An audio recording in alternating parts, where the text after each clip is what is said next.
Week 3 and 4, we saw so much progress.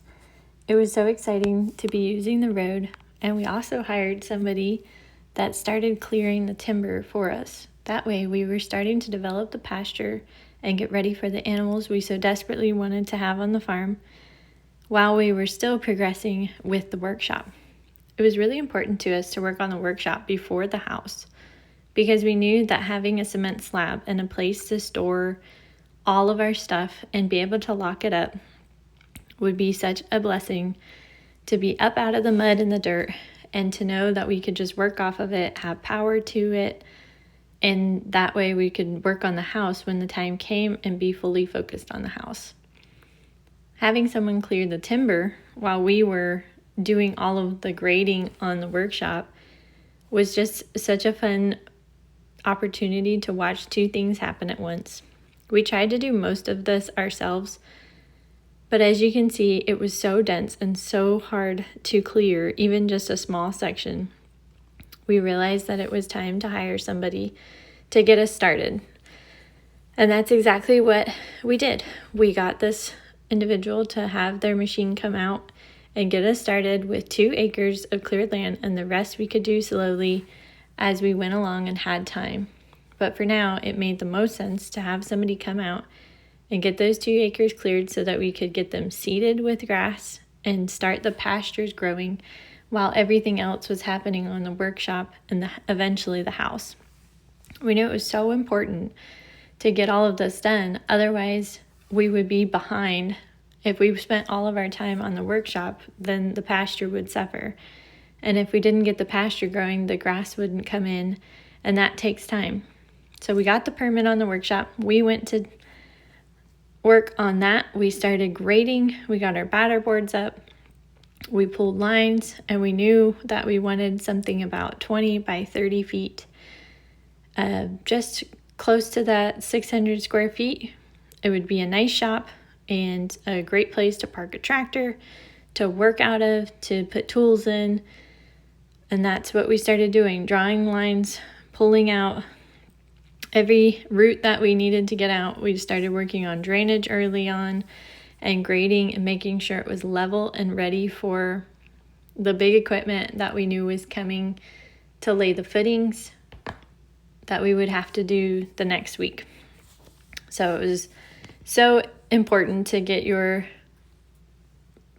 area leveled and ready for the cement and the concrete, because concrete is unforgiving, and once it's in the ground, that's where it's going to be. So we knew if we took our time now, it would actually pay us back, and we would be really thankful that the house was square, that it was level, and that we had built something that we could build on top of and not have to try to fix later. We did end up graveling the road all the way up to that point, just because we knew the cement trucks would have to come up. Here's a new aerial shot that we were really excited about. Seeing all those trees down just opened up that whole area, and man, it was just exciting. That pasture was really becoming a reality, and maybe even the chance of owning animals, which we knew we wanted to do. At the time, we didn't know what that looked like. We both loved cows. We knew that 2 acres was probably not enough for cows. So we thought about other things, and we started doing our research during that time of what would do well on newer grass or not established pasture quite yet. What would do well with hay? How could we get animals going, even though we didn't want to hurt the grass and we wanted to let it grow? We didn't want to put anything on it that was too big or too hard on the pastures, so that they would suffer, but they would continue growing well. And we researched goats and sheep, and it really came down to the fact that the sheep were going to be the best option for us. We knew people that had sheep. The goats were also an option with the milk and everything that we had thought about, but it just didn't make sense to do that. And when we had people that already had the sheep and we knew they were already thriving and doing well right here beside us, we just wanted to make sure we didn't take any chances on something new that we weren't too familiar with and wouldn't really have a community around us to support us. So that was definitely something that led us to sheep eventually, and the sheep just did really well on the pastures. They weren't rough or harsh on them, and they actually are pretty soft on their feet. They're not like digging up the grass or pulling it up by the roots. They just kind of trimmed around. They even trimmed up the trees and ended up being great little landscapers for us. It was a good investment for us early on, and something that we are grateful that we actually spent the time and did with the sheep early on, so that we had some animals, and it was just fun to see them out there in the pasture and feel like we were getting that much closer to having the homestead we had always dreamed of, and doing it with animals and plants and land. It just made a lot of sense. So that was probably the biggest reason that the sheep came onto the land and ended up being just a fantastic fit for us. So today I decided to start a fire using this fatwood. Fatwood just has a lot of resin in it. It's kind of down normally by the base of a trunk that you've like cut off, or where the sap has just had a chance to like settle in. It's very, you can see kind of that clear look, like it's very filled with resin, and so that fat, those oils are gonna light really well. Today I tried to start a fire in a way I had never actually done before, so that was new for me. So I decided to use a little bit of toilet paper and gave a go at flint and steel, the flint rock against the steel to throw a spark, which again, I had not tried this method previously before. Somebody that knew I enjoyed fires and fire starting had sent it to me for my birthday. And so I decided to go out and challenge myself and give it a shot. So I just feathered a stick, where you like feather off those shavings, kind of give yourself a bunch of curly cues. You want that light, fluffy look.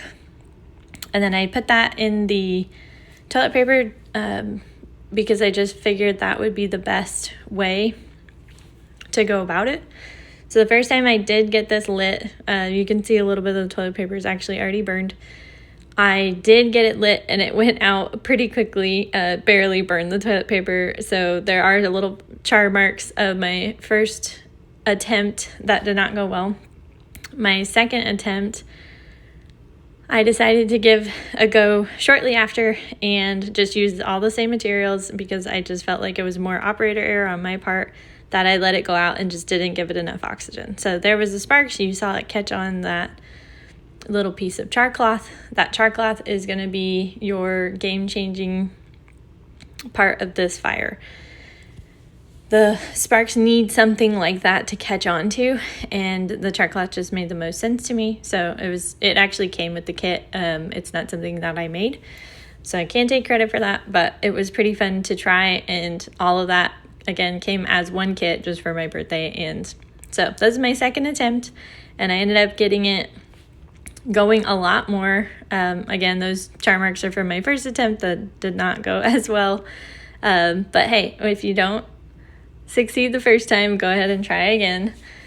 And now it's just trying to get that to light onto those little shavings that I had shaved earlier. And we just have to get it, that coal bigger, that ember bigger, and so that it will actually burn onto the wood. So it was really going well. And then I realized I forgot to pick up those wood shavings. So I'll go back and fix that here in a second. But those are my match size sticks. You always start with your 3 piles of sticks. So match size, and then kind of your finger size, and then your thumb. So that's definitely a little too hard for that fire to start because it's brand new. I did throw some of the fatwood that I had found in there as well. I felt like maybe that would help it light a little better. Just, it was a new technique for me. So I also feathered that stick in the front, so you can kind of see just lots. I tried a couple of different techniques. I wasn't sure what was going to go well with the flint and steel method. It's just, normally I use a ferro rod, and I'm pretty familiar with that. So this was a new technique for me, and I just definitely wanted it to light and learn. So I was learning with you guys as I tried to figure this out and make sure that I did it correctly and that we actually got a fire going so that we could make some breakfast. And so this actually caught pretty well. The shavings caught on the bottom, and then it went up into all the wood up above, just kind of like your normal fire routine. And then I had decided to make biscuits for breakfast, so I'm just looking for a stick that I can easily roast over the fire. You just want something long enough. A lot of people will cut it too short, like a marshmallow stick. That's not quite what you're looking for. Marshmallows are really quick toast and then you're out of there. The biscuit is going to take several minutes, and so if it's a short stick, you're just too close to the flame and you'll end up getting really hot and kind of rushing the process, and the biscuit is a longer cook and a slower cook, so it doesn't do well if you're rushing because of honestly just the stick you choose. So this may seem like a step that you can just kind of skip over and not really pay too much attention to, but it actually is really important. And so I would say like 2 arms lengths away from yourself is kind of that length of stick that you want to find. And then we have no idea what's on the bark, and that tree's been laying on the dirt and the ground. So I just always like to scrape that off and get down to that, at least the first layer of the tree. And then I know it's fairly clean and you can just get it so that there aren't any wood shavings. You don't really want to eat those. So just get your stick smooth, use your knife, and get that all cleaned off and ready for your biscuit. Just make sure you're pointing that knife away from yourself. Never cut towards yourself. Always cut away from yourself. That is absolutely a crucial part of handling a knife. And I'm starting to get it shaped down pretty well. It's fine if you get that a little thinner. It will help with the wrapping of the biscuit itself, the biscuit dough. And then those top knobs will actually keep the biscuit on there a little more, so it's not like too big of a deal if that's on there. I wouldn't be worried about it too much, and you're just looking for that nice, clean, shaven, no wood chips. You just don't want anything in your biscuit is really what you're going for. So shape your stick up, get it ready. You'll know when you're ready for that as you go down. If it's rotted or anything either and you kind of like break into the bark, it's just not going to work well. So you'll have to find a different stick. And then if you can, go over to your fire, and you don't want too many flames, so you can let it be going for a while. Kind of let those coals start to form. If you need to push some of the bigger wood out of the way to get you a place prepared to actually cook like that, that's what you're looking for. So then you're going to put the stick in with no biscuit on it, just right into the fire, and just burn off or singe off any of those shavings that you may have missed. And that also just kind of sanitizes the wood. Again, you're just not sure what's on it. And this is just a pre-made biscuit dough that I had made earlier, and I just wanted to go ahead and use it for our food. So just pull off a piece that you feel like you're comfortable cooking. You don't want it too thick. So the best technique I've found is to kind of snake it. So just roll it back and forth and in your hands. It'll start to get pretty long, and you don't really want it to break apart. So you do need a biscuit dough that's a little more stretchy and long, not like a crumbly dough. So that's a big deal. And then as you roll it down and kind of snake that out in a long snake, just like you used to play with Play-Doh as a kid. That's basically what you're doing. And then just make sure it's even everywhere, because some parts will definitely get fatter than others, and that's just going to make for an unevenly cooked biscuit, which is no fun to eat, because you don't want to eat doughy biscuit when you could eat a yummy browned biscuit. And then flatten it out, and you just slowly wrap it around your stick. You can roll your stick and then roll the dough right around it. It's a good chunk of dough here, so I used up pretty much that whole foot that I had cleared off the bark on. And you twist it around to help it stay on the stick. And then the best way is to fill in those gaps with your fingers. So just smash, smash, smash it down, and that'll actually tighten it around the stick. And then this also helps you if you've got anywhere that looks too thick or too thin. You can push the dough more towards it, or you can push dough out of that area and just get it back thin down. And then go over it a couple times so that you are feeling that consistent thickness all the way up and down. Once that's done, you know that you are ready to cook your biscuit. If you cannot rotate it and it not fall off, it is not ready to go over the fire. It will drop right in. So go ahead and do a pre-test roll and make sure that it is rolling just fine without falling into the fire. That would be so sad to lose your biscuit while you're cooking it. So you definitely want to make sure it's well stuck on to your stick and won't fall off in the process. And then just get comfortable. That's why you wanted that longer stick, because you are going to stay by the fire for a while. And you're going to start rolling it slowly. The roll keeps it cooking evenly everywhere. If you just keep it on one side, that side will get done before all the others. I also found this technique to actually help cook the inside. So if you just do one side and like really, really cook it, and then roll and then really cook that side, like it actually doesn't get the inside as well. But if you do this, it is slower, but it cooks more evenly. And that's really what you're looking for, is just a nice evenly cooked biscuit so that it's not doughy and it tastes amazing. It just gives it that golden brown outside. So it is a thicker dough. You do just want to take your time and just roll slowly. Take your time to get comfortable, because you will be here for a little bit, but you can see the flame is not getting the biscuit. Like, you don't want that to touch the actual biscuit.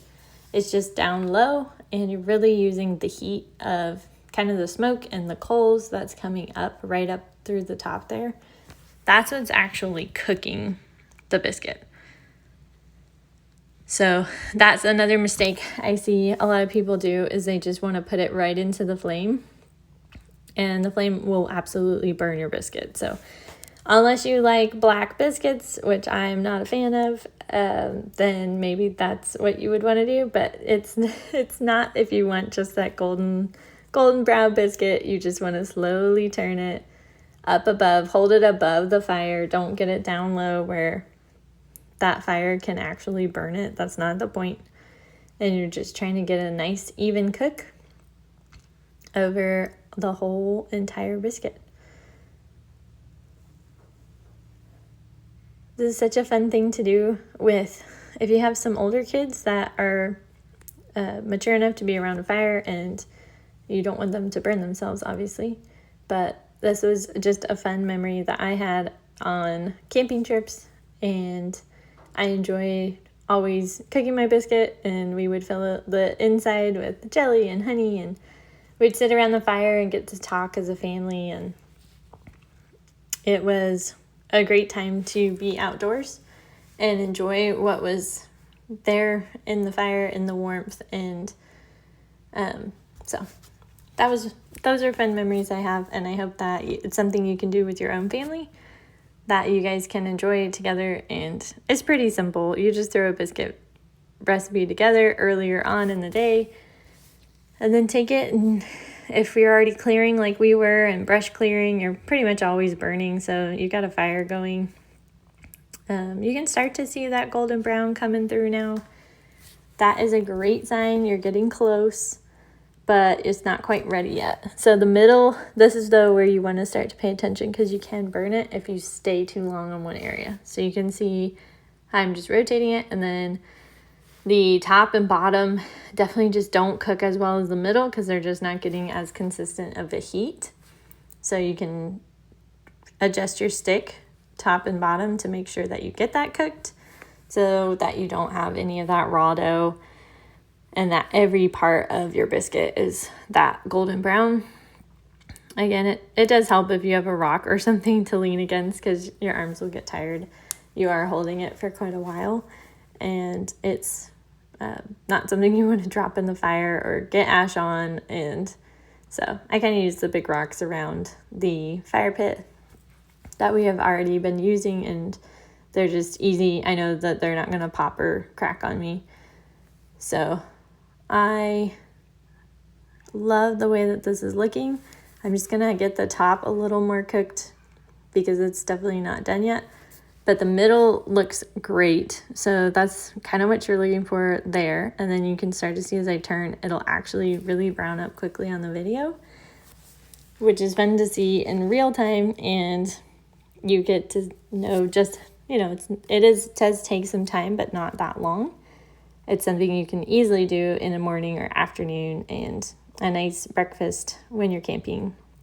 So if you haven't ever tried it before, I highly recommend biscuits on a stick for the memories and the fun and just learning a new skill or trying something new that you haven't tried before. This video, I pushed myself to learn a new way to start a fire, and I had a lot of fun learning. I made mistakes along the way, and that makes me more confident the next time around when I come back to it. And I know that if we aren't trying new things and aren't challenging ourselves, we're just sticking with what we already know and we're not learning. So that is why I always try to do more and challenge myself into new things so that I learn more. So it is definitely hot, but if you unroll it kind of backwards of the way you put it on, it'll just roll right off in that kind of that long rolled snake form Play-Doh-y look that we had done before. And then you can let it cool. And most of us like that hollow center circle, so we just get honey and we pour it right in the middle. It's super yummy. Or if you have jelly or peanut butter, or I've seen people put just about anything down in the middle, but it's kind of a perfect stuffing area. And once you get that honey in there, you can take a bite of a very buttery, yummy, smoke-flavored biscuit. And man, it is so, so good. It's definitely something I recommend you try. And you can see that flakiness. Oh man, the biscuit just cooked perfectly. So it was yummy and we enjoyed it. What a great breakfast. Something nice and hearty while we're burning and working. Thanks guys for watching. Enjoy.